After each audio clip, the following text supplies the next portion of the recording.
Hello and welcome to the Progress Theory, where we discuss scientific principles for optimising human performance. My name is Dr. Phil Price, and on today's episode we're joined by English Institute of Sport S&C coach for the GB swim team, Andy Elkins. Now, if we think of running and rowing, we're always pushing ourselves away from something like the ground or the rowing machine. So their movements are relatively similar. However, in swimming, we're suspended in water, so we're kicking and pulling ourselves through the water to move. So how do we physically prepare for swimming? Well, in this episode, Andy and I discussed the land-based determinants of swimming performance, how we should focus on developing certain positions before we load through them, and some tips on S&C so you can develop and improve your swimming performance. As always, follow The Progress Theory on Instagram and YouTube. Head to our website, theprogresstheory.com, and check out all of our other episodes. Here is Andy Elkins. Cool. Andy, how are we doing? Hi, Phil. Yeah, very well. Thank you. How are you? Oh, I'm doing really well. I've got to ask, first of all, with the success of the GB swim team at the Tokyo Olympics, what's swimming been like over the past year? It's still a very, very good environment to work in, and was an exciting environment to working all the way up to the games, even with the challenges of COVID. So we're very fortunate, or I feel very fortunate that we have massive buy-in from the group of athletes that we've got here, where I'm based down in Bath, and whatever you ask of them, they're willing to go through, which goes hand in hand, I guess, with a physical preparation sport. So it's a somewhat of an easy gig, I guess you could say, as an S&C coach, if you've got a bunch of guys in front of you that want to work hard to go quicker in a stopwatch sport. But yeah, it's definitely been exciting to see the guys get the results that they deserve from the work that they put in. And COVID certainly helped us, I would say, given that it's an early specialization sport, and we had a couple of young guys that may have been on the fringes on Tokyo 1.0, and certainly that extra year certainly helped those guys step a little bit further up the podium, which is great to see. Oh, cool. Well, I mean, yeah. I wanted to ask that question first of all because there always seems to be that one sport that really does well each Olympic cycle.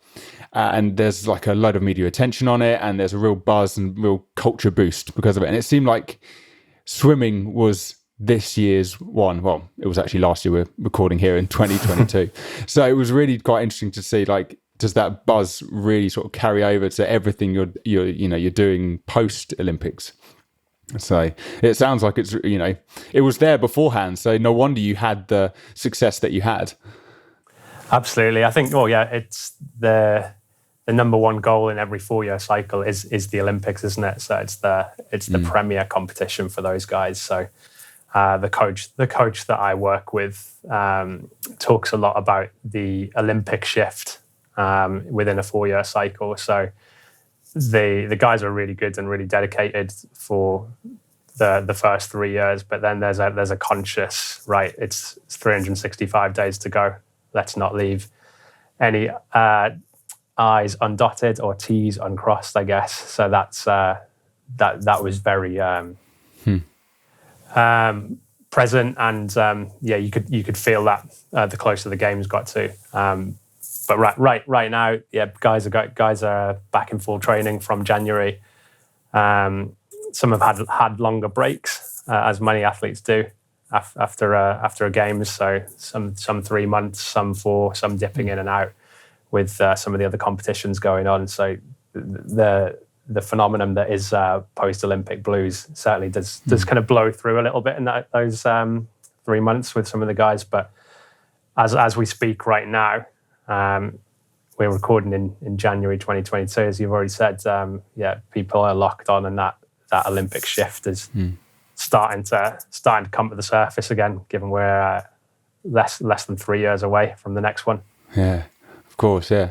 Well, shall we start by, do you want to give a bit of a description about what you currently do and maybe your S&C career leading up to that?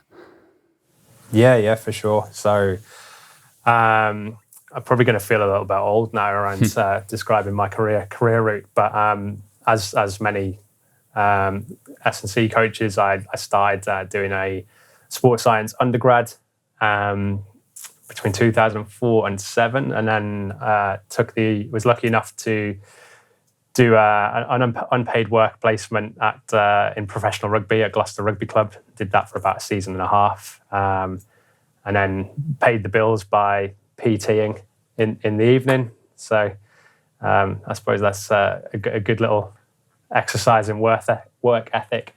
After that, I moved to a company called Core Cambridge, who were a private S&C centre. They no longer exist, unfortunately, but they've produced a number of good S&C coaches that work in the high performance system. I remember them.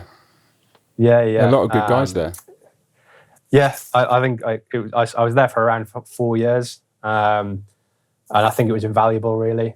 So it was a mixture of, there was some PT in there, there was some work with development athletes, and there's some work with some athletes within the university systems there, and some of the kind of the rugby clubs around the area, and other athletes. Like there's a good MMA gym there at the time. But what it taught you is you did a huge amount of coaching hours during that time.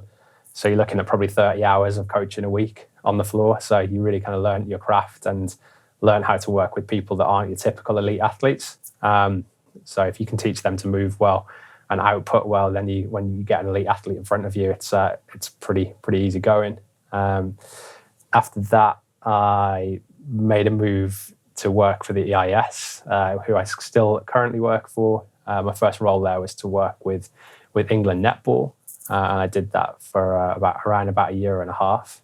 And the opportunity came up to work within the GB rowing setup, but I worked with the Paralympic squad for around about 4 years, which was an awesome experience because they did brilliantly in Rio. So it was nice to be part of that, but just experience a kind of a different environment, thinking, how can I solve problems differently outside of kind of what would have been the textbook method and what you learn at university. And after the games there, the opportunity came up to work within British Swimming. So I've been with British Swimming since June 2017. So on a day-to-day basis, I work with a group of around 16 athletes here in Bath at the moment. There's other centres throughout the country. So responsibilities on a day-to-day basis, probably delivering around 8 S&C sessions a week. Most of the guys will kind of see four exposures in the weight room. And then there's preparation around the pre-pool environment, where we deliver things that may not be appropriate for the weight room or not a good use of time. So things like trunk and shoulder conditioning, for example, that might water down the strength power work that we're doing in the weight room there. So that's it from a delivery side of things on a day-to-day, and there's also the responsibility of traveling for national and international competitions, where my role or my colleague's role in the same positions in other centres would be to deliver land-based warm-ups and priming strategies prior to people racing. And there's also there's the nice part of we get to go some pretty cool places on training camps, given that swimming's a fairly low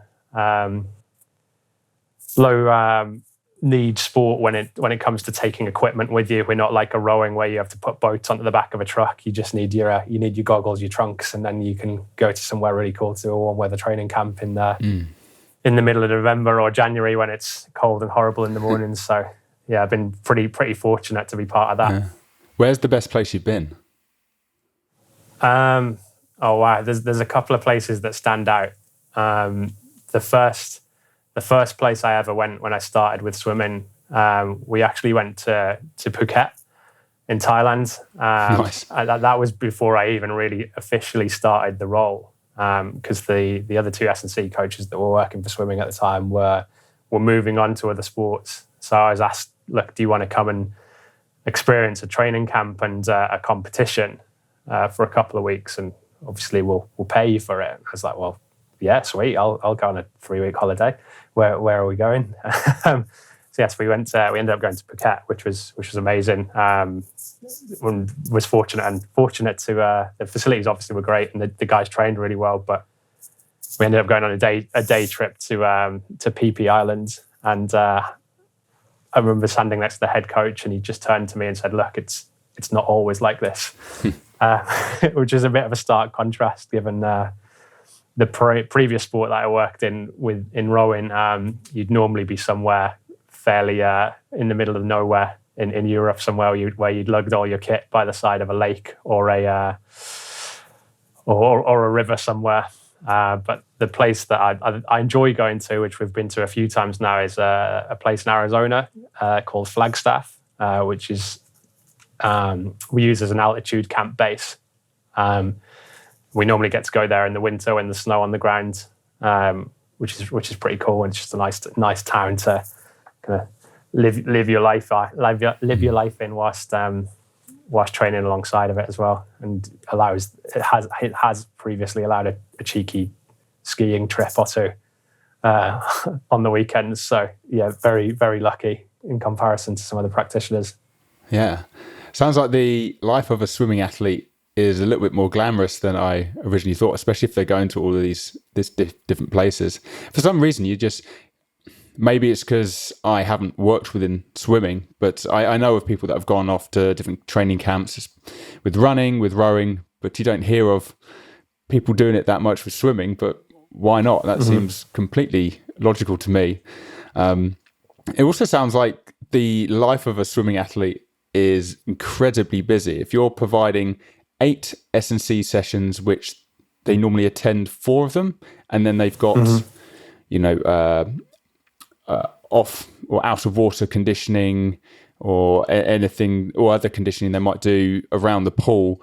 And then on top of that, they've got all their swimming. What does a typical day look like for an elite swimming athlete? Yeah, you're right. It's pretty full on and pretty busy. So down here in Bath, we certainly have a fairly high volume training model, which is the philosophy of the coach. So a high volume day for them might be they would come in around 7:45 in the morning, and they get in the water at 8. Probably swim between 8 and 10. They might have a short break to refuel. And do anything they need to do between that time, and then they'd normally come and see me at 10 o'clock for an S&C session, which lasts anywhere between 60 and 70 minutes, depending on the block. But we try and get them in and out of there fairly quickly. The post-morning swim S&C slot is the premier one that everyone is after. So if we're talking those guys, they'd then come back in the afternoon around about 3 o'clock, where they'd have a supervised pre-pool land conditioning session. There'll be a different target to do that day, whether that's some conditioning around the shoulder, hip, or trunk, depending on the priorities of that athlete and what their physical profile looks like. And then they'll get back in the pool around about 3:30. So that pre-pool session also acts as a bit of a land warm-up for them. So they may then swim from 3:30 till around about 5:30. And then they go home, they go to sleep, and they repeat that. So they don't do 3 sessions every day. They tend to repeat that model on a Monday, on a Tuesday, have a lighter day on a Wednesday, where they'll come in and swim once, and then that cycle almost repeats itself in the week. So it amounts to, on a busy week, 10 swimming sessions, 4 gym sessions, and then 4 of those supervised pre-pool sessions. Yeah, so it's pretty busy. What total volume or distance are they swimming in a typical week? Do you measure it in length, or do you measure it in meters? Or typical metrics is kilometers, and it will vary depending on your event and the stroke that you do. So we cater for mostly your kind of middle distance guys. So those are the guys that sit around the 200 meter distance, some dropping down into the 100 meter distance. So They're probably punching around kind of 40 to 60 kilometers a week in the pool. We also have some guys that are 400 and 800 swimmers, and some that dabble in the 15.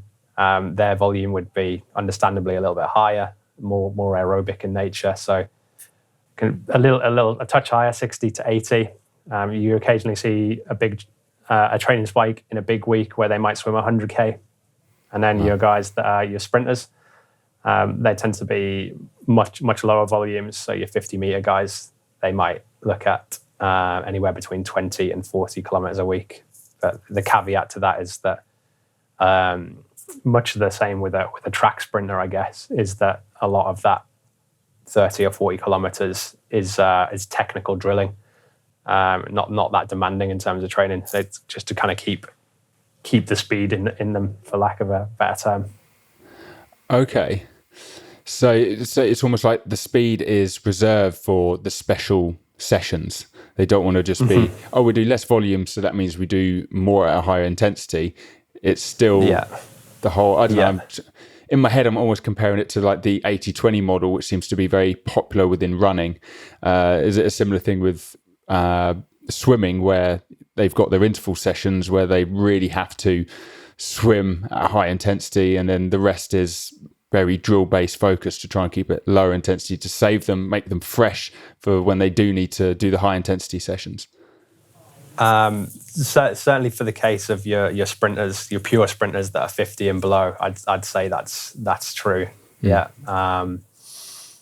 So the volume per session is actually not that high, but it'll take them a long old time to get through that. So they'll probably be in the pool the same amount of time as a 1500 meter athlete or an 800 meter athlete, but there's a lot of time floating around.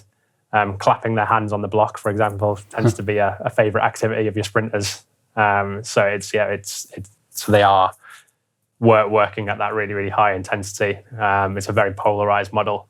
As you can appreciate, the more volume you add in anything, it tends to water down adaptations at that end of the spectrum. So any kind of type 2 X fibers, or you hear the term twitch in swimming a lot, is that if they're given too much volume, they lose their twitch. So and they're different animals to the middle distance and long distance guys. So there's method in the madness.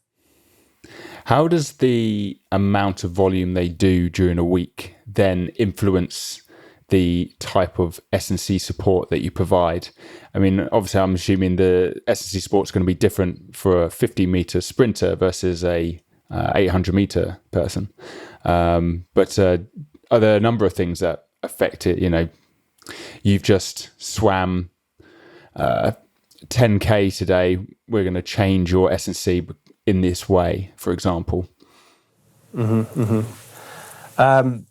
first pillar to nail down, I guess, is we have very clear kind of objective markers that we want our athletes to try and strive for, depending on the length of their event. So, if you're a 50 meter athlete and your event lasts around about 20 seconds, naturally we're going to expect you to be stronger, more powerful, because you have less time to lay that force down and less strokes within the race to do so. So we have some basic markers around what's not quite acceptable, what's okay, and what we would consider world class in terms of our gym output numbers. So we have key KPI lifts around upper body, lower body, strength and power. So to give you an example, a sprint male athlete, so 50 meters and below, if we're looking at lower body strength, trap bar deadlift, something that's commonly used, we'd expect them to be able to perform double their body weight for a single rep. Whereas if you're a middle distance athlete, we'd water that down slightly, maybe to 1.7. And if you're a long distance athlete, if you can do 1.5 times your body weight, that's acceptable. So that's our paradigm in terms of what we're looking for. If you're a sprinter, we want you to output more on land. If you're a middle distance athlete, slightly less. And if you're a distance athlete, even less so, because there's larger physiological components to those races, and more time to kind of amend any kind of technical flaws. So you tend to see your sprinters are very, very technically gifted athletes, and no strokes are missed, where your distance athletes tend to be. You can see some slightly ropier techniques, but they have absolutely insane physiology to make up for that. In terms of how we amend what happens after they've swam 10K, there's the way our week is structured. There's not a huge amounts of wiggle room for how we kind of auto-regulate within the week. It's the nature of swimming being largely a concentric only sport. You don't tend to see huge amounts of fatigue coming into the weight room. Possibly after large kick sets, you might kind of readjust what they're doing in terms of the load that they have on the bar. But it's often just a conversation with the coach and the swimmer if it's been a particularly big set, or that athlete presents as fatigued, and knowing them fairly well, you can normally tell when somebody's not in a great place. It's a discussion at the start of the session around, okay, well, this is our objective of the day. Like, it's to hit X amount of repetitions on this exercise. But giving them an understanding around, look, I might have prescribed 100 kilos for you to do for 5 sets of 5 reps here, but that's based on a theoretical 1 RM of whatever that may be. But given you've just swam 10K, that's dampened that 1 RM. So we're going to need to bring that down. So we do tend to use a fair amount of VBT devices to help us with that. So we've become less of a let's chase numbers on the bar, but let's chase the appropriate velocity that kind of correlates with what that percentage would be, because you do tend to see that fluctuate through the week and through certain blocks as well, which works well for them, because as it's a stopwatch sport, they're very, very numbers focused, so they like that side of things. So more than happy to keep that as a carrot for them, but move them away from grinding out terrible reps with what I've written down in terms of kilos, but actually having a loading window to hit based on what velocity you can produce on those key exercises. Do you find that the fatigue is very general? Can it be quite localized? Purely the way you described, it's a concentric focused sport. So obviously the fatigue is going to be completely different to like running. And then when you started describing about why you use the trap bar deadlift, and I was thinking, I can see the link between trap bar deadlift and like running. I can also see it from a general strength training exercise linking to lower limb strength for the general athlete. But obviously the kicking motion is different to like a running motion. Do you find sometimes they have like localized fatigue in the hip flexors or the hip extensors, or maybe around the shoulder joint, that you might think, okay, we're going to make some changes here? Yeah, I think there are a couple of examples that, and you've struck on them definitely. Like, a kick set is very localized in terms of the joint range of motion that you're going to be using and the primary muscle groups. So people will often struggle a little bit in terms of lower body strength training exercises, just because of the kind of local build-up of metabolites, and just kick sets just tend to be kind of horrible high volume sessions, which gives you that kind of general fog of fatigue. I don't move during kick drills. I don't know how they do it. Literally just stay in the center of the pool and don't move. Yeah. So absolutely, yeah. You can be as strong as you like in the gym, but it doesn't necessarily mean you're going to be a good kicker. What we tend to find is that with our really talented swimmers, if you give them those general physical qualities, then they're able to then transfer that well into the skill of swimming. One of the things that I found really interesting since working in this sport is that The kick actually contributes very little to propulsion. If we're talking freestyle, it's obviously largely upper body propulsion. So the other thing that tends to suffer, that I'm kind of still working on a bit of an algorithm, if for lack of a better term, is how we slide kind of predicted 1RM up and down based on chin up or pull up variations. So most people would present after a heavy session in the pool, able to hit pretty much what we're after in terms of a loading window, whether that's a general lower body exercise, some kind of horizontal pushing exercise, or horizontal rowing. The thing that tends to really suffer is their ability to vertically pull. So your chin up or vertical, or chin up or pull up variations. So yeah, certainly some, which makes a lot of sense given it's largely a vertical pulling sport if you think about it in that context, albeit they're flipped horizontally. Yeah, I can definitely see that. And funny enough, that was going to be my next question.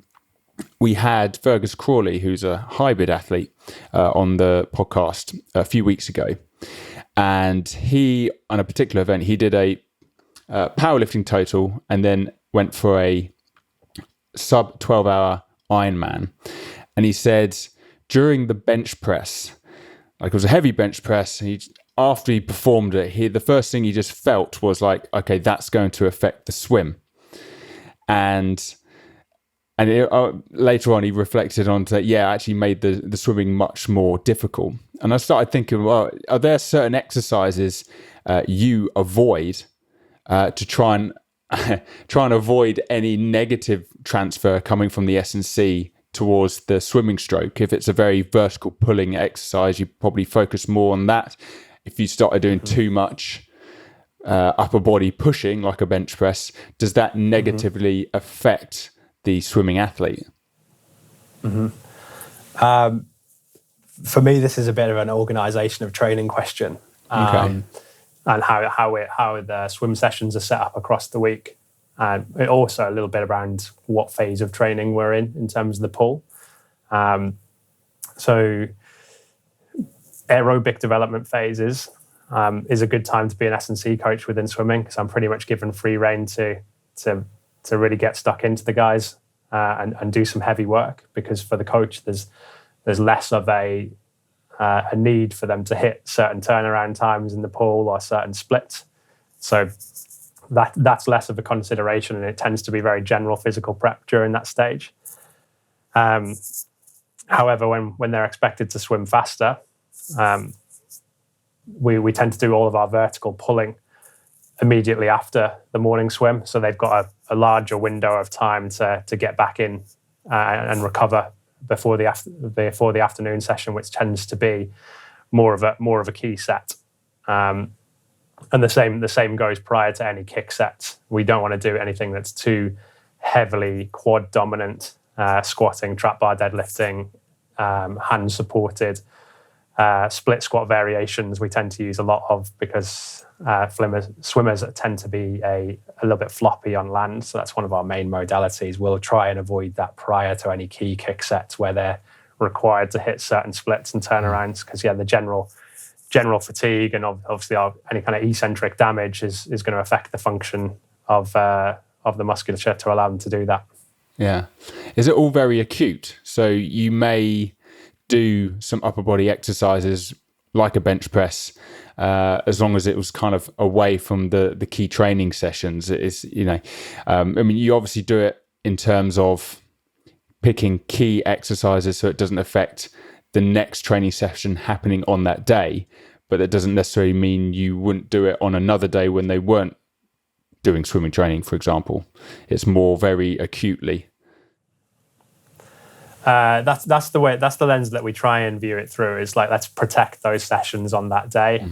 If we zoom out a little bit, it's trying to organize what people's kind of DOMS response might look like, and that's different for different people, whether that tends to peak 24 hours or 48 hours, because obviously when they're expected to swim faster, and hit certain key positions if they're super sore and tight through their lats and pecs, for example. We're trying to place those exercises in the week far enough away from that really key set so that they're allowed to, that they're able to do those things. So yeah, there's a consideration in that. But yeah, the first one is, well, what are the key sessions in that week, and can we best protect those? But it's kind of a sliding scale of, if we're in a general prep phase, which is aerobic in the pool, we need to pay less attention to that, and the coach is keen for the athletes to move on physically on land. And then when they move into that anaerobic phase, it's like we will still train those exercises, but our approach tends to be we bring the volume down and the intensity up, and with the theory of those guys who train the exercise frequently enough that they're pretty good at recovering from it by that stage, so that the DOMs that they may get and any kind of suppression of the nervous system isn't that bad. So much like swimming training, they don't get bored easily. It's 30 hours a week and swimming up and down looking at a black line. So doing the same exercises week on week doesn't seem to bother them too much, as long as they're making progress and it's not blunting any of their ability to actually swim fast. So yeah, sounds like a superpower. The ability to keep doing the same thing over and over again, because it's much further down the line when you're going to see the benefits of it, I guess.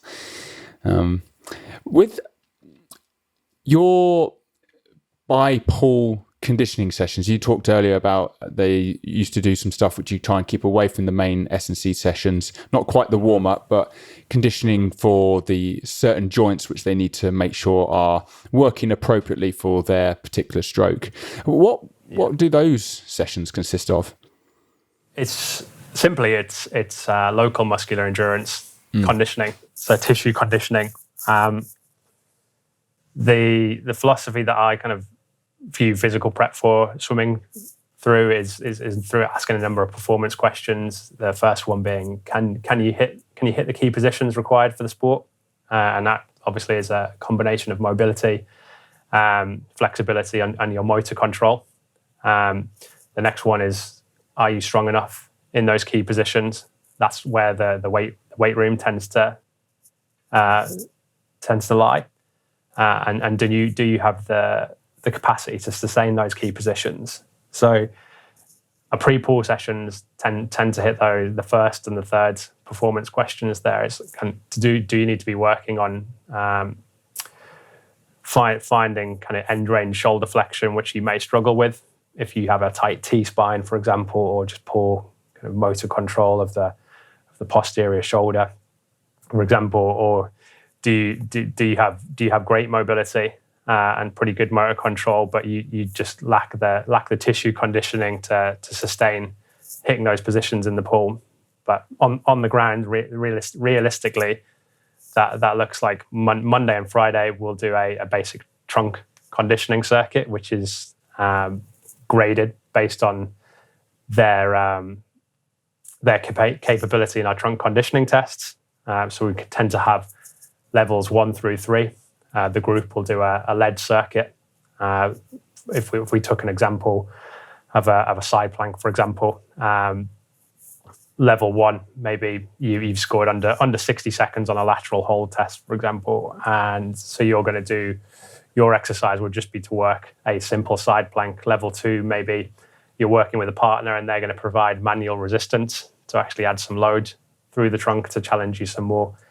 And then the level on top of that, so that's a static strength exercise for the trunk. And then level 3, maybe a dynamic version of that. So you're still going to work with a partner. So you'll do some hip lifts in a side plank position, but they're going to provide some resistance on the way up and on the way down because you scored higher on that trunk capacity test. And then they tend to have 4 or 5 of those exercises, and they may do between 2 and 3 circuits of that. And then there's similar structures for the shoulder and the hip on some of the other days.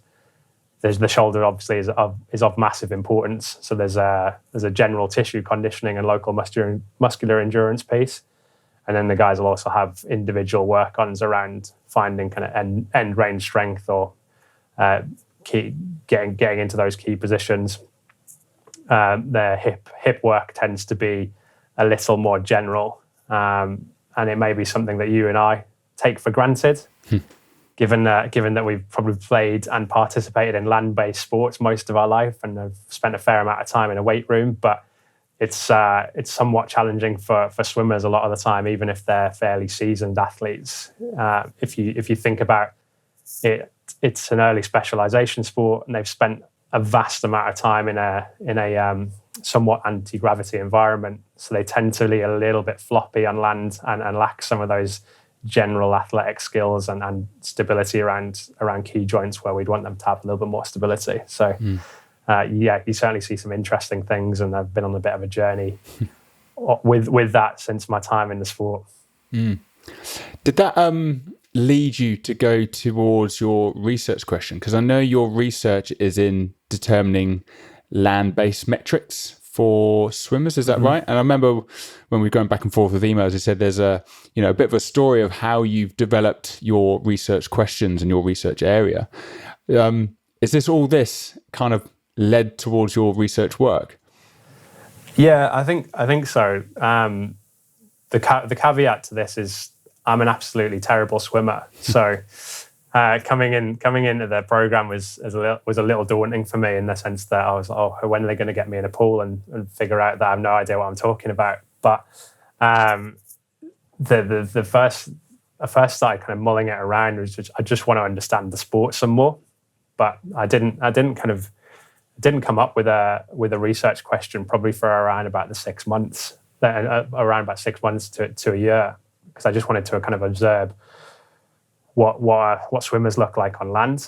I remember the first meeting sitting with the head coach, and after the initial interview, sitting me down and said, "Well, you do the land and we'll do the pool," which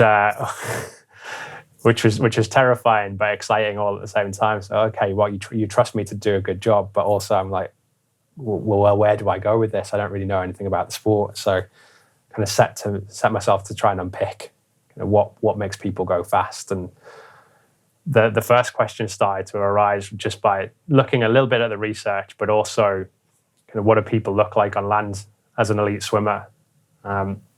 So the research tended to suggest that if you're stronger in your upper body relative to your mass, then your distance per stroke is going to be greater. If your distance per stroke is greater, your average velocity is going to be higher.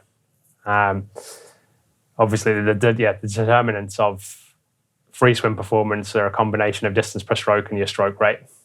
So there was some evidence in the research that if you're stronger relative to your mass, you'll hold a greater distance per stroke, and you'll hold that for longer. Relative to your weaker counterpart, you're going to go quicker. And that tended to hold up from what you saw in the weight room. It's that those guys with stronger upper bodies tended to be the ones that are swimming faster times. But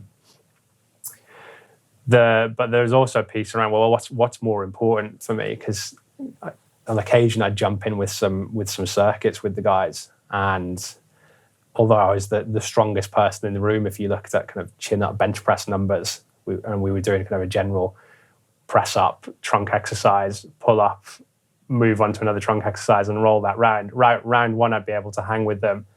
And then round two, I'd be absolutely nowhere, and they could just sustain. So it kind of got me scratching my head around, well, are we missing something? Is maximal strength of more importance, or is there a kind of a strength endurance component of the puzzle that we don't really know about? And then the third major observation was around kind of people's ability to express force into the ground, which for me was like, well, that's going to underpin your start and your turn performance. Again, looked at the research. If you're stronger and more powerful in terms of your lower body, you start quicker. Swimming start is termed your time to 15 meters, so that's your drive off the block into the water and then underwater fly kicking until you break the surface. And there's some more concrete evidence of that. But I saw some weird things with the guys in the weight room, looking at them jump. kind of just testing them when we came around to take performance metrics. 95% of the swimming population had a much higher watts per kilo or power output when they're doing a squat jump versus a counter movement jump, which again got me scratching my head around, well, am I doing something wrong here, or is it purely because you've been in an anti-gravity environment for so much of your life? Any kind of stretch shortening cycle has been trained out of you. So basically took all of those questions around what's more important for free swim performance. Is that max strength, or is it muscular endurance in terms of the upper body? And what's most important for underpinning start performance? Is it more max strength, or is it how you express that force in a powerful manner? So it was a pretty simple study to conduct, because every 12 to 14 weeks we look at measures of max strength for the upper and the lower body. We look at muscular endurance tests for the upper and the lower body. So our typical metrics tend to be your 1RM chin, your 1RM bench press for most athletes. For lower body, we tend to look at isometric mid-thigh pull, although we use other training methods to move that on. And then we also look at squat and a counter movement jump. And then we're able to, my apologies, and then the muscular endurance tests for the upper body tend to be a chin-up test to failure and a press-up test to failure on a metronome of 1 second up, 1 second down, just so we can standardize it. So that's how I got to kind of how am I going to find out. And then we looked at mapping all of those results against our pool analysis, our race analysis data that we get. So we've got a really cool piece of software that spits out every metric that you'd want to know about swimming in terms of time to 15 meters. What was your distance per stroke across this portion of the race? What was your speed into the turn, your rotation speed, your turn out to 5 meters, for example, and what was your stroke rate at different points in the race? And then you can figure out kind of what was your degradation of distance per stroke across the race. So what's your fatigability look like? So yeah, we just did a big correlation study around mapping those land-based metrics to what we saw from race times when they're in a tapered state. That sounds really cool, and really you can get some practical advice from that, because you've got key things which anyone could potentially test. So say you were my coach, like I could go away and work on key things. Improving my pressing strength, 1RM for the upper body, doing the same for the pulling strength, so like a chin, working on the ability to perform those reps to failure, and then working on expressing force as quickly as possible through the floor. And there's like a general rule of thumb, would those be the key elements you'd recommend anyone that's trying to improve their swimming performance? I would say so, but you've got to earn the right to do it, especially if you're a swimmer. So if we go back to the performance questions that I talked about previously, around can you hit the key positions? Are you strong in those key positions? And can you sustain those key positions? I talk to athletes and coaches around those things around strong in key positions is the engine. Whereas can you repeatedly hit those key positions or own those key positions as the chassis? So having a big bench press and having a massive chin is great, as long as you have optimal technique within those. So that's what I don't have. Time and time again, I'm sure you can name and shame a number of athletes that are great in the weight room but terrible at their sport. So developing athletes, or those that are kind of moving towards kind of the high performance system. If I'm working with S&C coaches outside of the national centre here, or kind of any athletes that are asking advice, that my first thing is, look, you need to be able to master your body weight first. So the dream for me is any 18-year-old athlete that's entering a centre. If we took a female athlete, for example, if you could come into a centre and do 5 to 10 perfect pull-ups, 20 perfect press-ups without any compensation, you can work well on a single leg in a split squat position, for example. You can brace your trunk, you can rotate, you can flex, you can extend, and you have the ability to hinge. Then that's great. And then it's basically just earning the right to add more load to those movements. So if we zoomed back into real swimming specifics, then yeah, you're dead right. If you're stronger in terms of your upper body relative to your mass, then yeah, your distance per stroke is likely to be longer, and you're likely to be able to sustain that for a greater period of time. But you also need the specific muscular endurance components to be able to sustain that. So the two go hand in hand. Yeah. And in terms of skills off the block and off the wall, yeah, you need to be relatively strong to propel yourself through the water, but you also need to be able to do that in an explosive manner, preferably in a squat jump type manner, because that was our most accurate correlate of power metric from the study. Surprisingly, the mid thigh pull was the biggest correlate. So being stronger through your lower body seems to be of greater importance relative to being powerful. But being powerful in a movement that somewhat mimics the sporting action is more of greater importance than a counter movement jump if we're talking really specific swimming metrics. Okay. And when you say they've got to earn certain positions, I automatically go back to thinking about the shoulder joint and how such a extreme range of motion it has to go through.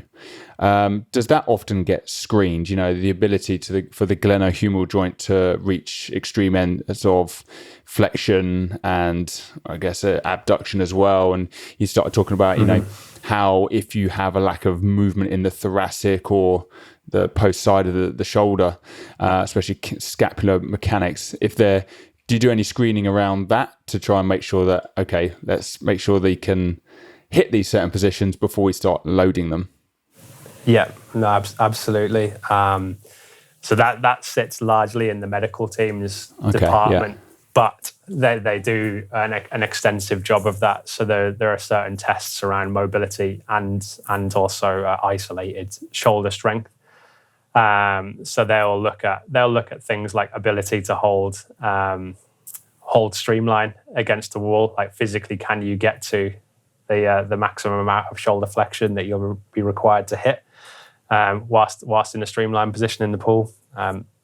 If you can't hit a good streamline position, you're already at a competitive disadvantage because your drag profile goes up significantly. So they look at that. They'll look at your T-spine rotation. They'll look at left to right. They'll look at things like your ability to actively take the shoulders into flexion in a prone position. If you can't get your hands off the floor in that position for swimming, you're at a fairly big competitive disadvantage. What we tend to see with our athletes is that they don't lack passive mobility. They tend to be quite floppy creatures, but they often lack the motor control to hit those positions, and other structures tend to tighten up as a result. Then they'll look at isolated shoulder strength tests around internal and external rotation of the glenohumeral joint. Obviously, internal rotation is in abduction is a very swimming specific movement relative to a freestyle stroke. So they'll look at force left to right, and then the ratio of external to internal rotation.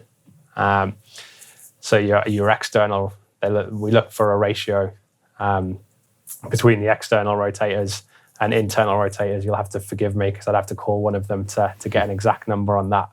But there's a certain certain threshold that they want them to hit, just from a shoulder health perspective, which is somewhat a battle on occasion, because most of the guys tend to have incredibly strong internal rotators just because of the nature of their sport, as they do most of their swimming and freestyle. So there's a big push around shoulder health, around developing the structures of the posterior shoulder and the external rotators, just to keep that joint where it should be, and keep it nice and healthy. Yeah. Well, there's so much practical information there that I can't wait to actually take that and implement it into my own training. Hopefully my swimming will improve. But Andy, thank you so much for coming on to the Progress Theory. If anyone has any additional questions, where can they contact you, like on social media or an email or anything like that?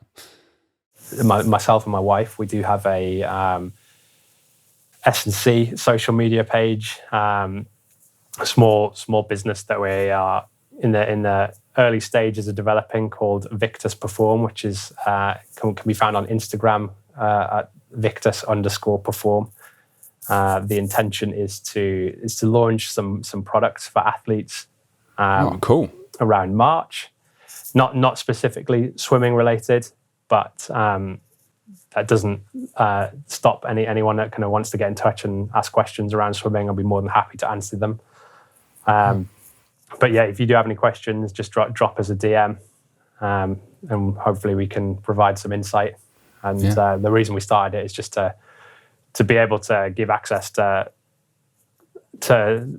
people some access to coaches that have worked within the high performance system and are looking to develop their athleticism.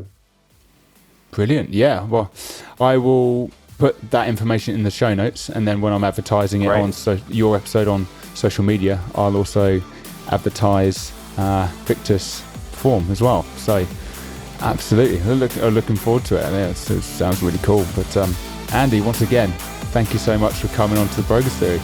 I'll see you soon. Thanks, Bill. Thanks for having me. Cheers.